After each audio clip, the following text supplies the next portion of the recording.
नमस्कार प्रिय दर्शकों, आप सभी का स्वागत है हमारे चैनल प्राच्य वास्तु विज्ञान में। प्रिय दर्शकों, आज हम चर्चा करेंगे वास्तु शास्त्र।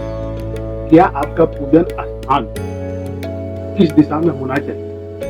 उसके अतिरिक्त अगर किसी भी दिशा में यदि आपका पूजन स्थान रहता है, आपके गृह में किस प्रकार की कमियां उत्पन्न होती है, इसी चीज पर आज हम जो विचार करेंगे। यदि आपका पूजन स्थान गृह में यदि कहीं नहीं दिए, अगर वो अपने स्थान से कहीं अन्य स्थान पर आपने रखा है, आपके गृह में मतभेद की कमियां उत्पन्न होती है, गृह क्लेश का कारक भी उत्पन्न होता है। आइए चर्चा करते हैं, क्या आपके गृह में आपका पूजन स्थान, इस स्थान के होने से कौन से ग्रह आपको कितना प्रभाव पड़ता है, जो आपके जीवन में उत्तम से उत्तम लाभ उत्पन्न करता है। आप ये जान ही रहे हैं कि गृह में जो है चारों दिशाओं का जितना महत्वपूर्ण वर्णन दिया गया है, वो शायद जो है हमारे वास्तु शास्त्र में चार कोण को भी उत्तम लाभ प्राप्त करने के लिए दिशा निर्देश है। ये आठों दिशाओं को हम इतना उत्तम स्थान मानते हैं। हमारे आठों दिशाओं के लिए हमारे जो ग्रह होते हैं, इन 9 ग्रहों के लिए 8 दिशाओं के लिए 8 ग्रह जो हमारे हैं। केतु राहु का कोई स्थान नहीं होता है, लेकिन इनके लिए भी एक स्थान निर्धारित किया गया है।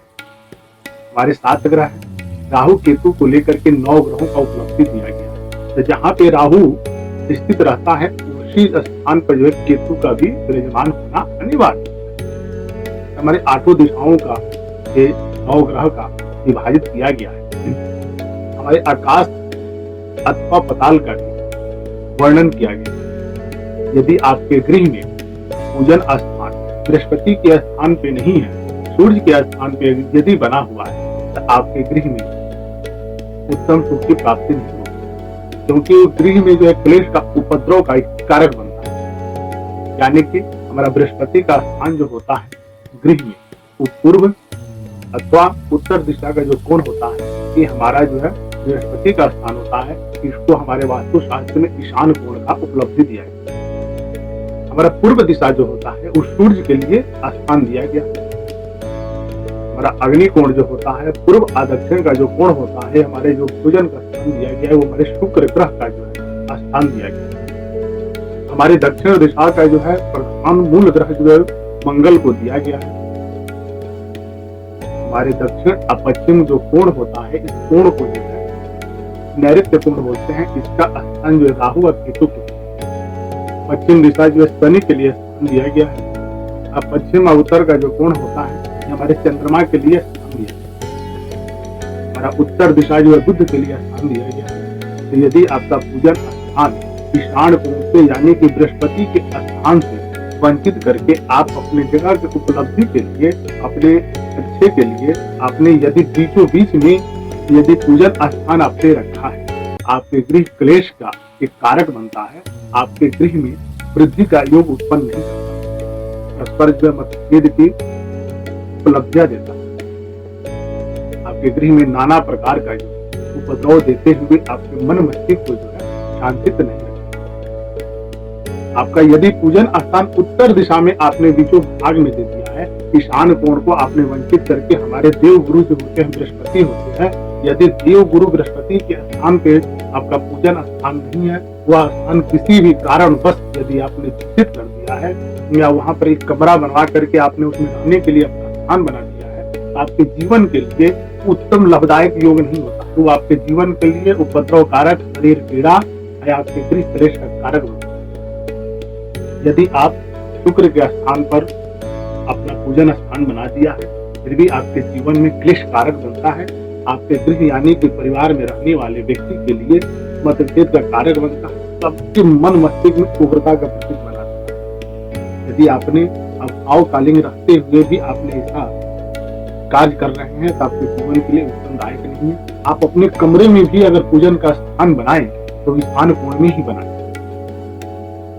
लेकिन ईशान कोण के जो है रूम में रहने के लिए वर्जित माना गया है। स्थान को वर्जित करें, एक छोटा ही मंदिर लेकर के उस कोण में लगा करके प्रतिदिन जो है धूप दीप अवश्य जलाएं।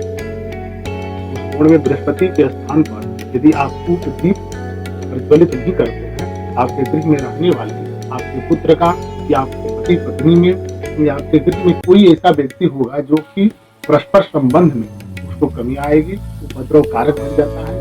दक्षिण दिशा में आप पूजन करें या पश्चिम दिशा में भी आपने पूजन का स्थान यदि बना दिया है तो आपके गृह क्लेश का कारक बनता है, आपके उपद्रव का अधिक से अधिक जो है पीड़ा उत्पन्न करता है। आप ग्रहों की स्थिति जानते हुए कि कौन से ग्रह के स्थान पे आपने अपना पूजन स्थान बनाया है, वह ग्रह आपके लिए प्रबल होंगे। देव गुरु बृहस्पति का आपको लाभ कभी प्राप्त नहीं होगा।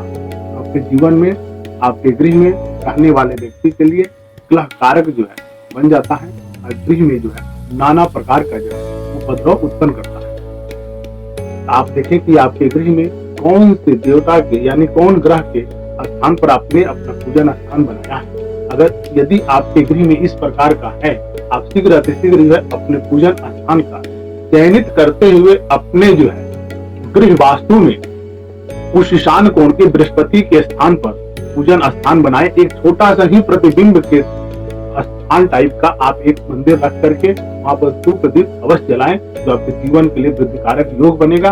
आपके जीवन में उत्तम से उत्तम लाभ की प्राप्ति। नमस्कार।